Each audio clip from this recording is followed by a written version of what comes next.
Hola, Juan Manuel, encantado. Aquí son prácticamente las 3 de la tarde. Te diría sobre la situación en Europa con un aforismo tal vez mexicano, esa expresión que tienen ustedes de está color de hormiga.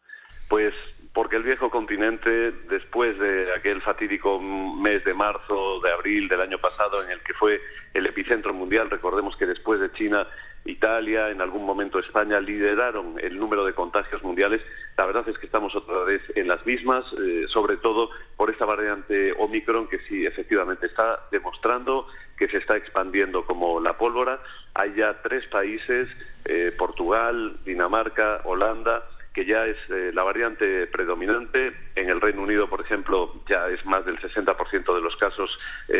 Omicron es la variante también dominante en su capital, y todos vamos al final camino de ser, según cálculos de la Comisión Europea, que estima que a mediados del mes de enero, después de las Navidades, Omicron será ya esa variante dominante en todo el viejo continente. Si tarda un poco más, según algunos cálculos de la OMS, podría ser en el mes de febrero, pero estamos en todo caso condenados a que Omicron pues domine todo este panorama después de Delta, que fue una variante más dura, según dicen, en cuanto a los efectos sanitarios que provocaba, pero Omicron, aunque sea tal vez más leve, lo que está demostrando es que está de nuevo saturando los hospitales, de nuevo las unidades de cuidados intensivos vuelven a estar muy llenas, y eso pues provoca que se atienda difícilmente ya los enfermos por COVID y también de otras dolencias que tienen que retrasarse sus operaciones. En fin, la verdad es que estamos metidos de lleno ahora mismo en esta sexta ola, en el caso de España. En otros países es la quinta, la cuarta, con unas navidades complicadas, anormales, aunque en todo caso estas navidades, déjame decirte, Juan Manuel, que son más festivas que las del año pasado, con más libertades que el año pasado, aunque con bastantes controles y restricciones dependiendo del país, Juan Manuel. Veíamos hace un momento, David, información que justamente llega desde el viejo continente, en el sentido de que el primer ministro británico, Boris Johnson, pues se encuentra reunido con sus consejeros científicos y están pues analizando la evolución justamente de esta pandemia para decidir si impone nuevas restricciones allá en la Gran Bretaña para frenar justamente la expansión de la variante Omicron. Y esto también estaría ocurriendo, David, en Francia.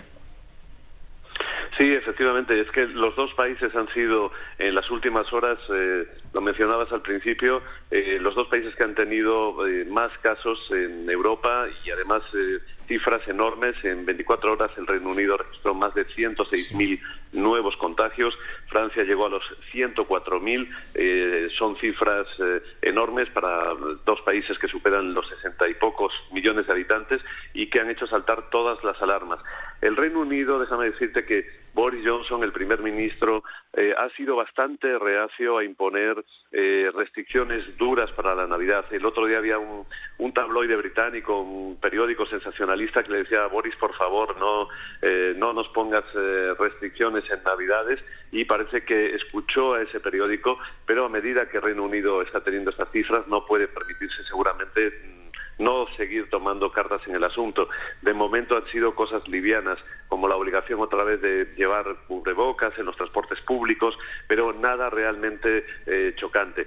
En Francia sí que la verdad el gobierno se está poniendo muy duro. Desde hoy mismo podría comenzar una exigencia ya para entrar en un restaurante, para tomar un tren, muy dura, y es que hasta el momento se podía hacer presentando lo que se llama un pasaporte sanitario, un certificado de que te has vacunado, o una prueba negativa, ya fuera de antígenos o una PCR. Pues bien, a partir de ahora Francia no le va a valer con que se presente una prueba negativa de que no se tiene el COVID, va a ser necesario estar vacunado sí o sí.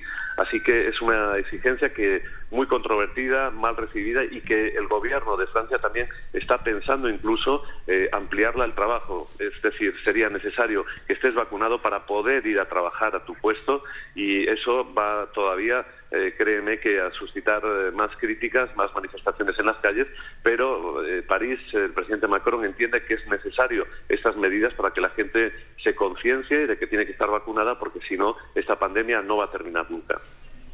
David, justamente decíamos hace un momento o comentábamos estos niveles tan preocupantes de contagios que se registran, sobre todo en Francia y la Gran Bretaña, en donde están superando, repito, los 100,000 casos por día. Pero ¿cómo andamos en tema de decesos? Se informaba hace un momento también que Australia está registrando su primer fallecido. No se sabe más si se ha incrementado también el número de decesos y también, David, en cuanto al tema de las hospitalizaciones, ¿cómo se encuentra allá el viejo continente? Bien, te puedo decir que ahora mismo la cifra de decesos es netamente inferior, porcentualmente muchísimo menor que la que tuvimos con las otras variantes, con la propia Delta. Ahora mismo hay días de incluso 1.000 contagios y 70 fallecidos. Siempre lo decimos, cualquier fallecido por esta triste enfermedad es un fallecido de más y es importante. No quisiera caer en la guerra de las cifras, pero en todo caso es una décima parte tal vez de los contagiados en un día, cuando en otros momentos de la pandemia, sobre todo en la primavera del año pasado, pues había centenares de muertos. Había, te puedo decir el dato de España, un día Italia también tuvo la misma cifra, se alcanzaron los 1.000 fallecidos.